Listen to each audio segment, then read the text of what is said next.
Today we're going to be playing with a card that I have not played with yet in my collection. I picked it up a while ago. I think it was overshadowed by Mr. Negative when I got that, because Mr. Negative is, you know, like a self-contained deck. This card, however, is, I think, in the realm of 4-cost cards. I feel like in a control deck, which we're going to be playing today, the purpose of the card is to solidify a lane. So Omega Red does not really do that, but he plays well in a solidified lane. So instead of Jessica Jones or something like that you could play behind Storm, like Drax or Crossbones in some situations, depends on what your pool 3 access is, but Jessica Jones is a catch-all in a lot of situations. We're going to be doing some Omega Lull control. So this list is a modified version of a control list that I played a while ago at this point, so I think it's fine that we're doing it again. We don't play Storm too often on stream. I think it was maybe last week. So we have Storm here, and the idea here is to commit to a lane and really hit those points. Like make it like make your opponent just not really even consider fighting the flood. So if you can, usually, well, you have two options. You could play Storm on 3, then you would play Omega Red on 4, and ideally you would do this if Sunspot has hit the board. So if Omega Red is behind Sunspot, and we might even consider running another engine on top of that, but behind Sunspot, or in the same lane that I've developed Angela, that +10 does not seem all that hard to achieve if we're really making it undesirable for our opponent. Option of running, I think Vision would also make a lot of sense in this deck, but there's not a lot of flex, I think. I think that the Daredevil Professor X combo, Spider-Man just doing such a great job. Like in the vault, you can't play after turn 4 in the vault, so you kind of turn the vault into like a kiln that you have the VIP pass on. I got Omega Red randomly from one of the random card generating locations when I was playing my Infinite deck and thought he might be a good inclusion in there. Good to have in the lane you drop Infinite in. Yeah, it's like your own personal Baxter Tower in a lot of ways. So I think that there's a lot of ways you can play this card. I think that this card just fits naturally in a point slam kind of deck with Jubilee and just trying to get as much point, like just trying to cheat out as much as you possibly can. And because it's ongoing, you could actually run a pretty great ongoing deck with Jubilee, and then also run Onslaught. So this is pretty good for Onslaught. +8 at all other locations is like having an extra spot on that location. Yeah, this is a pretty good deck, but the way this deck climbs is you need to know you have your opponent in a rough spot. So the deck functionally is built around Storm in a lot of ways, because Storm has an amazing play on 3 if you have an undesirable location like Jotunheim or Death's Domain, Negative Zone. Your opponent isn't going to be rushing to play there anyway, unless they're anticipating Storm. And that happens sometimes. Sometimes, I mean, your opponent could also be playing Storm. So if you have like 2 great locations and 1 bad one and it's turn 3, you might just both flip Storm. So how do we have the better Storm? Like I was saying before, your 4 energy spot in a more like pool 2 oriented deck. And I could also show you a pool 2 version of this, I suppose. But in that case, you would be going for like a very reliable amount of points. Jessica Jones is generally one of the best cards to combo with Storm. But we are running Omega Red with a different goal of getting him behind Sunspot, or just enough points that the opponent, or lock it down with Professor X to basically ensure that is on the board, and we win that lane, and we have a much easier time winning the other lanes. So there's that. There's also Juggernaut, which is a pool 3 card, but Juggernaut is an amazing card for Storm. He doesn't always work. Sometimes you don't want to move the next card that your opponent plays, because you might move it into a position that actually loses you a different location. Other times you're in a situation where your opponent has already filled up a location, so you know where that unit will be moved to, and you also have the opportunity to move that unit into like the negative zone or somewhere it doesn't want to be. The unit that moves does not have the play effect, so if you move it into death domain, it's not going to die. But of course, if you move it into the negative zone, it can be worth negative points, which is not trivial. So Sanctum Sanctorum, you know, we don't necessarily, like, there are bad locations for Juggernaut, but for the goal of Omega Red, the point is that we are winning by an amount of points. So Juggernaut can just kind of ensure that we will have that amount of points because we already have like maybe like 9 or something, or Angela's already there. So I know that I'll be making at least 5 points from Juggernaut, and the opponent won't make any points because if there's somewhere else for them to go, they'll go there. And if they don't play there, we got it, you know? So it's just hard to, I just really like playing Juggernaut with Storm. Playing Juggernaut with Daredevil is also very good. Daredevil's an interesting card. I think everybody has their own evaluation of this card, but without question, there are a number of cards that can really take advantage of knowing what your opponent is going to do ahead of time, especially on turn 5. So you can play Gamora against your opponent, so you basically get a guaranteed 12 points. You can play a counter card if you're flipping first or last. So let's say you're running something a more annoying control deck that was trying to shut down like self-destroy and other things like that. So you might be running Cosmo or Armor. So in that case, you would be able to stuff any of those attempts. And a lot of times you can do that and play something else. Juggernaut, you just know if you're going to hit somebody or not. Professor X, you know if you're going to lock down the lane in a win or not. Spider-Man, you know where your opponent is not going to play, so you know if that's going to hurt them on turn 6. There are a lot of opportunities you can put yourself in, and Sunspot makes a ton possible. Another card that you could consider running, America Chavez is in here for consistency because Storm and Sunspot are fairly important. We're also trying to draw Mega Red for highlights. But yeah, like Fork said in the chat, you can also run this in a gigantic point slam deck, like something with Infinite, and you would still get to run Sunspot and stuff like that. So it still would fit sort of into the theme of this, and you would just have heavier plays later, and trying to just get Jubilee to pull out Infinite or. I guess not all of them are great, but you could also consider this, maybe it would even be a Dracula deck that you could play in a similar situation where you set up Dracula in the Storm and you just know you're going to have some gigantic card in hand. So what other cards? I was talking about Iceman. So these have, this deck has premium 1-drops in Iceman, Sunspot, and my little personal special sauce, Elektra. Elektra solves your opponent's Sunspot, and I think that is very powerful. It also puts you in some unique situations where you can never lose Mojo World if you're playing last and your opponent has a 1-drop and it's not protected.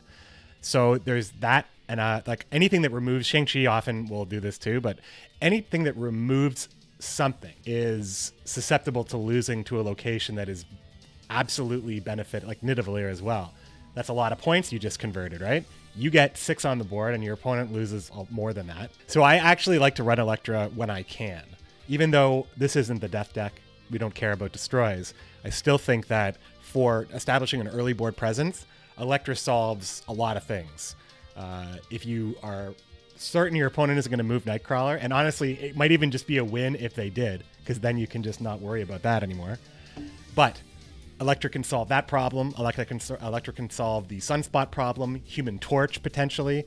Deadpool, if you're flipping last. There's just a lot of opportunities. Angela, once again, we're just playing a premium card. So I think if you were to do a tier list for this game, not even just the pool that Angela is in, I think you could go all cards. All cards in the game. Angela is top 3 cards in the game. And the reason that is if I was to ever do a tier list, the top tier for this game especially would be good all the time, or like good like 80% of the time. Angela is not the best late game draw, but if you're playing America Chavez, that's not a problem. If you're on a turn 5, you could actually make some magic happen. But generally, the later you draw her, the worse she is. That's a trade-off that's hardly a problem. You know, now that Marvel Snap is seeing probably millions of games played a day, I mean, they probably see 1 million games an hour. Ultimately, there's going to be, like, we're talking a sample size. Heaps of data. If the developers have a nerf philosophy, because some developers have the we're never ever going to nerf cards, or we're rarely going to nerf cards. And Hearthstone historically had a very strong, we would rather make cards to counter other cards than nerf cards that are in the game. That was the opening policy for Hearthstone. And boy, were they serious. The card Undertaker was a very strong card, and that card was around for a while. Angela is such a raw good card. Like, it's just a numbers thing here. She's growing by +2 each turn. So assuming that you're playing Nightcrawler with her, or even Vision in some situations, you could proc her maybe 5 times. So that's very nice, having a card at 11. Even putting Angela at 0, I think that's still a pretty good outcome for the card. The power of 1 is strong in this game. And, you know, every fringe case where you've ever won a location with Angela by 1 point, you could say that you would, you know, that all those games you would have lost. But there's also a possibility that she could end up as like a 2/3, where she gains +1 power. And in that case, you would have her at 8 if you were to do the 5 plays. And I think that's pretty fair. Again, this card may never change. It may never change. They may make a card that says, you know, like Killmonger, but for 2 drops. I don't know. So I think that there could be a card that makes her worse, but I also think that if she was changed to a 2/3 with +1, that she wouldn't be unplayable. I don't know. What do you guys think? Again, maybe she never gets nerfed, but the popular opinion is that Angela is one of, if not the, best cards in the game, because you can put her in almost any deck.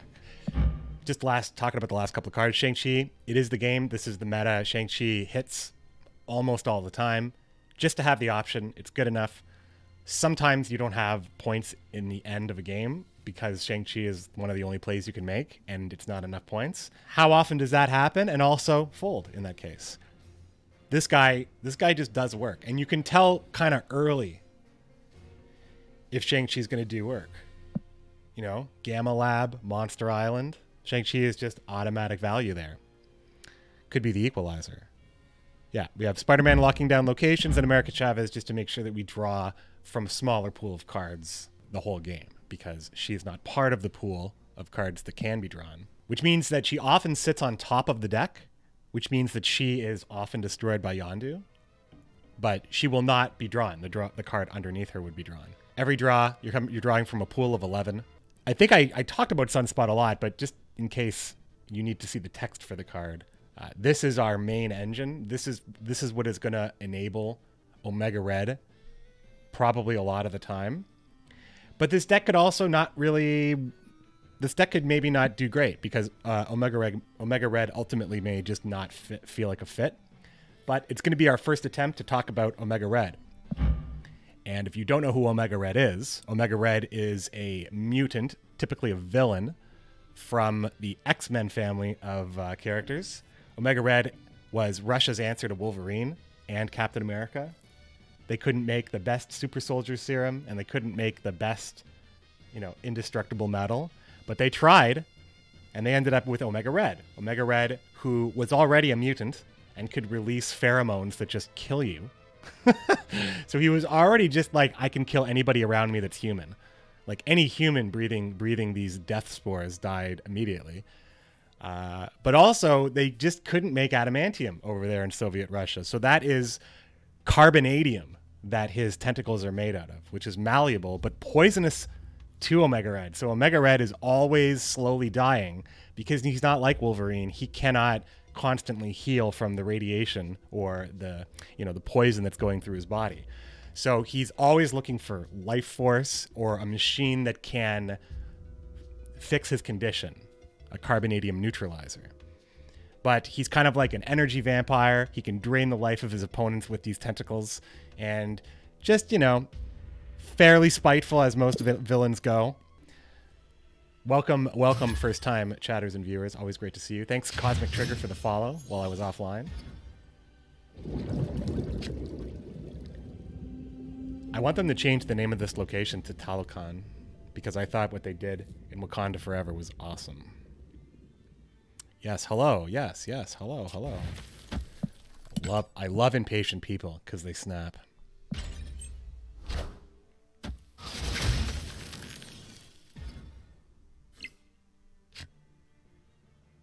Assuming it is impatience.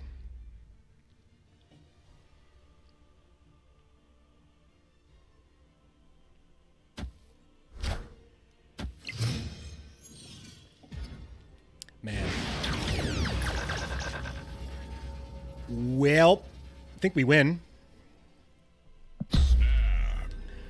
So there is a play that beats us at Atlantis, and that's Devil Dinosaur.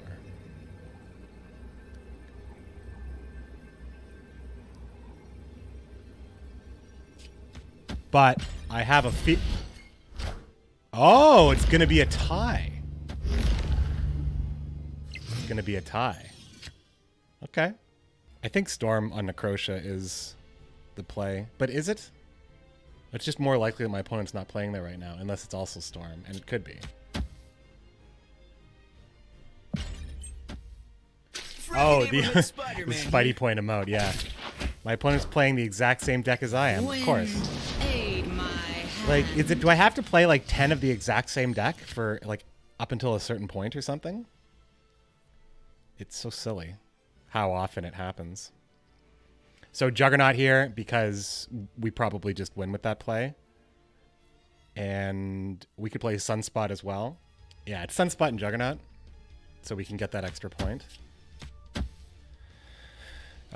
We can play next turn, right? On the peak. So, they won't re-trigger? They won't re-trigger. So they're actually going to end up just being there. Nice. Very nice Juggernaut right there. Very nice Juggernaut. And now we just need to make sure that we're beating our opponent in points. So that's why we have to pass here. If my opponent plays Killmonger, we would have 7 points, and my opponent would have more points. My opponent doesn't have a lot of points here, though, so I could also just play... Oh, really? I don't know, man. I could just play America Chavez, right?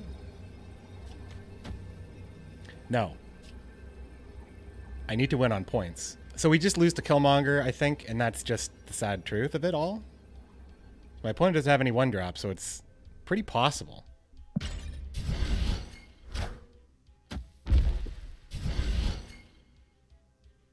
That's how you collect the key. Wait. Oh, I thought it was a tie for a second. No, we won by 12 points, not 8 points. Quick maths, and my boy snapped back.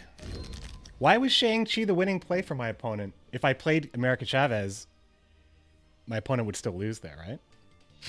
It's another example of just my opponent just trying to snap me out of a game. You have to have it. It's just not worth it to snap and not have it. You're gonna lose cubes. Like bluffing is, I think bluffing is never. I didn't really bluff in poker like ever. Like if I have a good hand, I just need my opponent to think their hand is better. That's all I need. And they can do all that on their side. All right, Daredevil on Mojo World, because Mojo World is so if this is a 1-drop, if a 1-drop ends up there, we can win Mojo World with Elektra. And because it's Mojo World, it would activate Omega Red, because it would be 100 points more. I expect Killmonger now, because my opponent's playing the Hood. I think, with my opponent have... so technically I have more points at Subterranea, but I'm going to say that Onslaught Citadel is probably something well, that's also a place that Omega Red would want to go. But I think Mojo World and Onslaught Citadel are both They're both Omega Red territories. Wind, aid my hand. There's Nova. There's a demon. Okay. So I think we win this. This is my theory.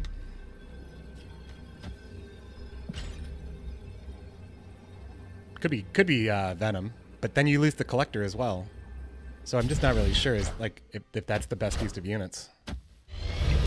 So we're gonna see a double dinosaur, but none of it's gonna matter, right? None of it's gonna matter because it's just not gonna be 100 points.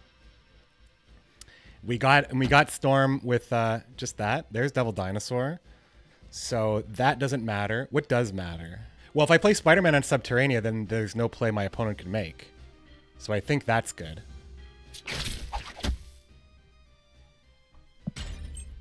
Yeah, locked out. Friendly neighborhood Spider-Man here. Friendly, friendly.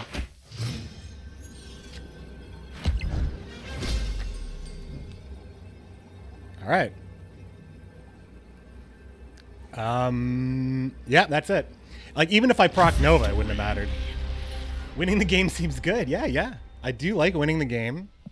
Spider-Man turn 5 could have won. Yeah, let's try to... I'll try to hold back on Spider-Man being the play.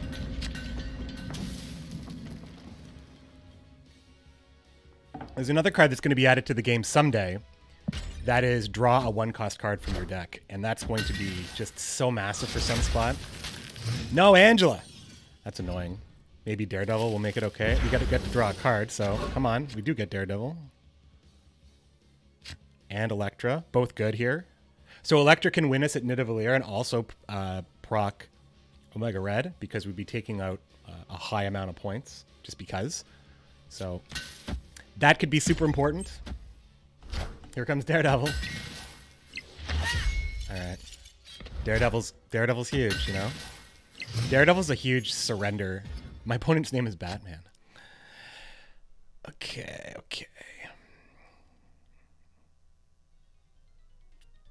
Like, we're still just going to play Angela here.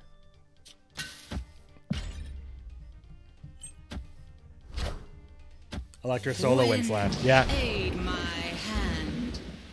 Yeah, definitely, like, this. Yeah, Nidavellir, Mojo World, and also she fights for the Raft very well because the Raft is likely has a 1-drop on it.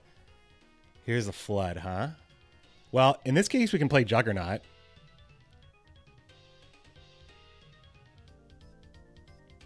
That seems fine.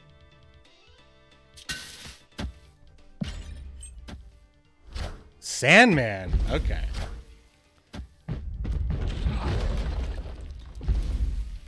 And now it's Daredevil time. So this feels like I could do a pressure snap just given all the things that I have. This usually makes people feel bad. Jug him. Jug life. Oh, the Batman avatar. Yeah, very thematic. Okay, what do we see? We see Blue Marvel. So, do we play Professor X and... No, we do not. Do we? Angela is +2. We win at Nova Roma with Professor X, and then it's just pretty much it, right? Any card but that?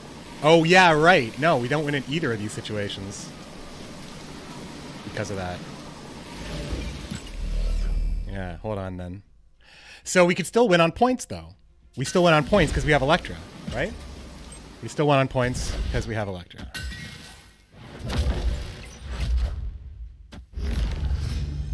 Shang-Chi also kills Blue Marvel. Oh, yes. Right. Well, then in this case, it's Shang-Chi, right? Then Shang-Chi just gets it. Sorry, you know, it's funny. Sandman is so... I think we could still win this game. Yep. Wait. Shit, we don't. Wait, we win on points?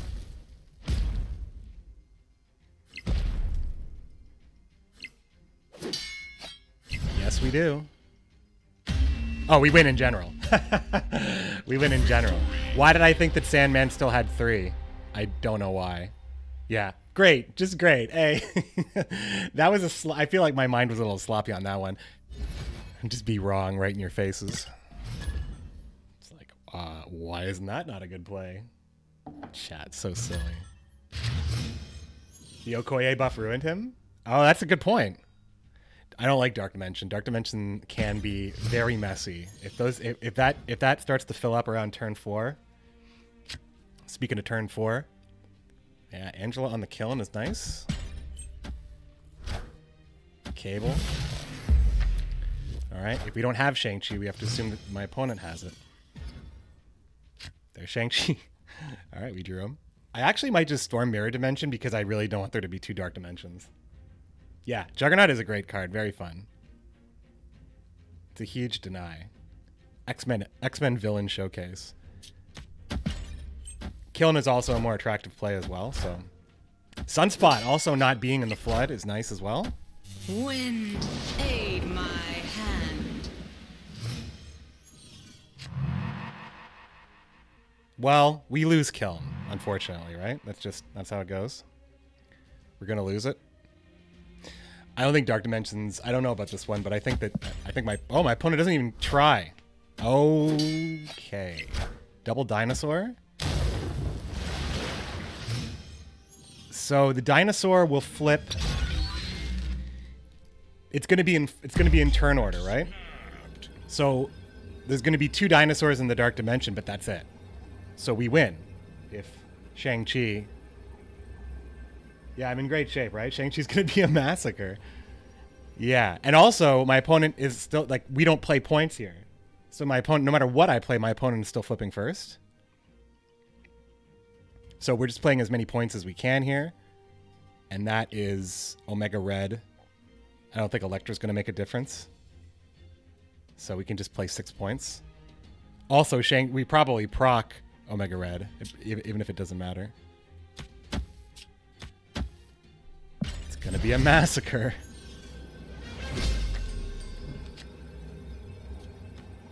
What could my opponent? What else could my opponent have copied? Like, that's all it is, right? That's what it has to be. Yeah, I want 8 cubes.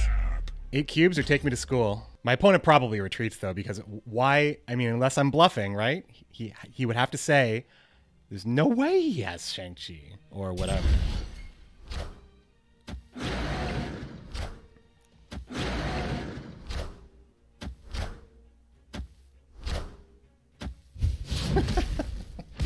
This freaking guy.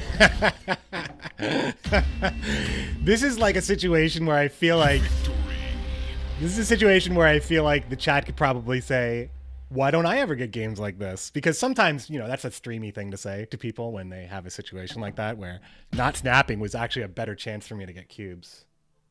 Another example of why the dinos went extinct. Yeah, pretty strong.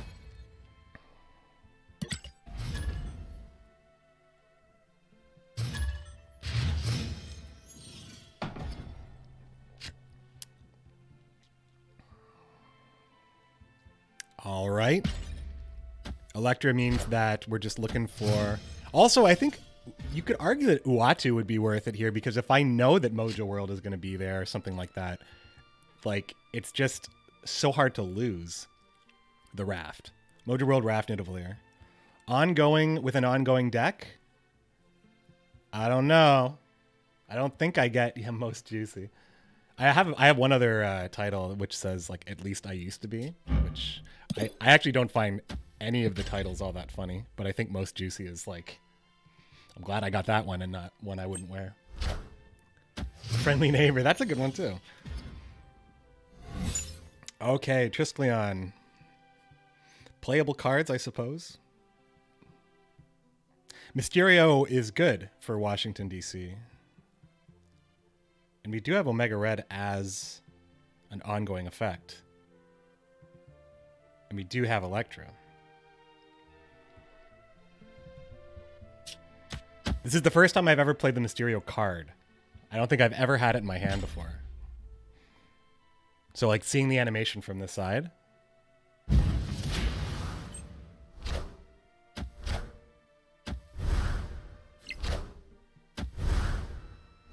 Oh, they don't say illusion. They just are glowing for me.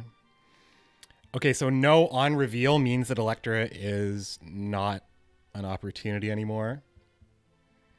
Spider-Man on turn 5 could really just walk out what he wants to do. So we're going to hold on to that. I think playing...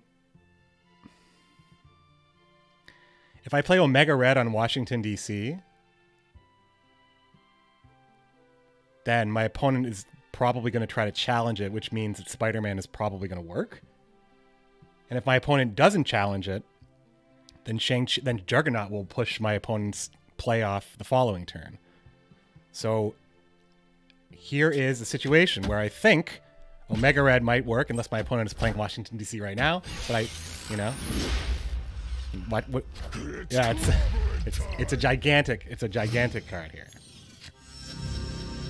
Shang-Chi also can still win us at Washington, D.C. Obviously, Onslaught Citadel is a better place for Omega Red, but we were not winning. We were not winning by 10 there. Beast. What a weird choice. Why would you play Beast? Like, that's not even a good thing to Juggernaut.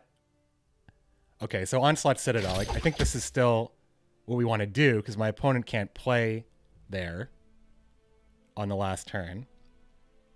No. Fucking Cosmo stops everything I'm trying to do here. So in this case, I play Spider-Man.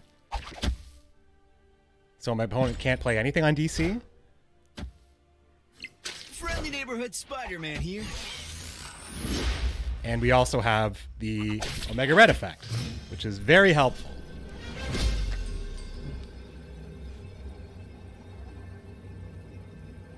And now we would play Juggernaut. Oh, we can't play Juggernaut. We can't play Juggernaut. Okay, so we would play Juggernaut on Triskelion, which means like Onslaught costs 6 here. Like that's the only play that could happen. So we play Juggernaut over here, and then also play. I'm pretty sure we just play Wolfsbane. It's just the most points.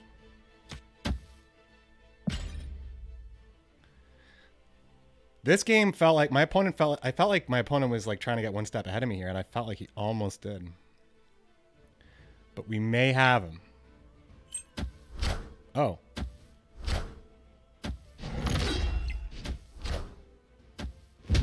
And then Onslaught's still not enough, right? Oh, it's the thing. Gia.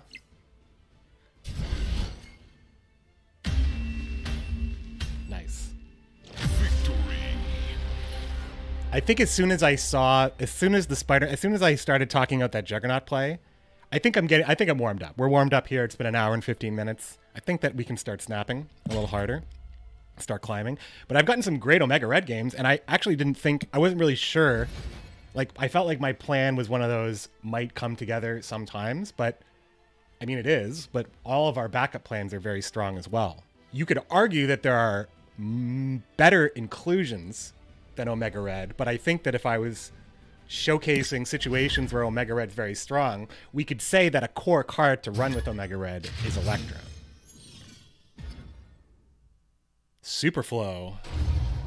So the good news here is that Sunspot actually, we don't lose the value of the Superflow on the first turn. We also set up Sunspot and Storm. Aggro McBee would snap right now, but there's no need. There's also the possibility, if I'm really sure about it, I'll let my opponent snap into me. Like, given that we can play Storm right now. No, we can't. Yes, we can. Even though my opponent's likely going to play a card there. If it's it's probably Angela, I guess. It's my opponent played Forge. It's going to be a 3-drop. It could be Sabretooth or something. Wind, aid my hand. Multiple man. Oh, this is fantastic. Because now we can play Professor... Nope.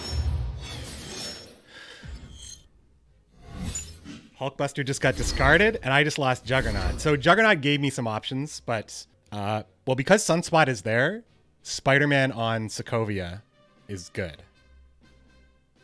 How good? Professor X really shuts down the whole strategy, so I think because I'm going to be unfavored here.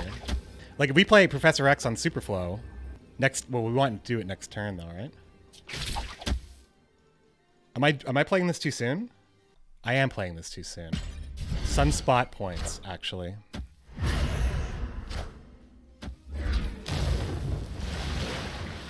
All right. My opponent is going to go first because it cares about points. It's not random. Which means that my opponent is going to be able to play... Wow, it's so nuts. If I played Spider-Man on Superflow, my opponent wouldn't be able to play here. But now it's the only place my opponent can play. If it's the Vulture, I think I'm just going to know if I win or lose or not based on this play. I think we got it.